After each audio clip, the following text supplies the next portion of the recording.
تم تین چیزوں سے بنے ہو: جسم، سانس اور ذہن۔ پہلی دو اس وقت تک تمہاری ہیں جب تک انہیں تمہارے حوالے کیا جائے، تیسری پوری طرح تمہاری ہیں۔ شہرت کے بھوکوں کی خوشی دوسرے سے جڑی ہے، عیاش لوگوں کی خوشی ان کے اختیار سے باہر ہے، لیکن عقل مند لوگوں کی خوشی ان کے اپنے اندر ہوتی ہے۔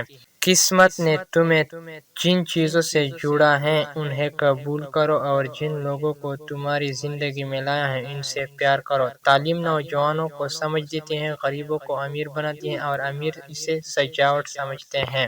انسان سے سب کچھ واپس لیا جا سکتا ہے، چھینا جا سکتا ہے، لیکن ایک چیز نہیں: حالات کے جواب میں اپنا رویہ منتخب کرنے کا اختیار، اپنا راستہ خود بنانے کی آزادی۔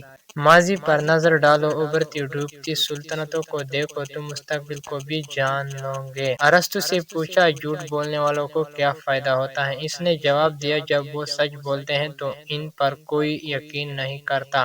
اچھا بننا چاہتے ہو تو پہلے مان لو کہ تم برے ہو۔ ہم قدرت کے ایک مجموعی جسم کا حصہ ہیں، یہ خیال رکھنا ہماری ذمہ داری ہے کہ ہمارا وجود اس جسم کے لیے فائدہ مند ہو۔ قسمت ہمیشہ بہادروں کا ساتھ دیتی ہے اور بزدلوں کو گھسیٹتی ہے۔ جب ہم حالات نہ بدل سکیں تو خود کو بدل لینا ہی ہمارا چیلنج ہوتا ہے۔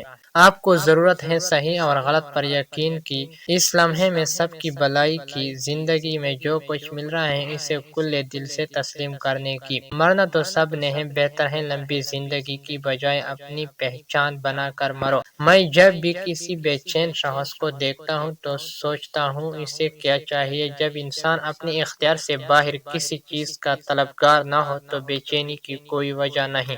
جو کچھ تمہارے پاس ہے وہ تمہیں کم لگنے لگے تو ساری دنیا مل جانے پر بھی تم دکھی ہی رہو گے۔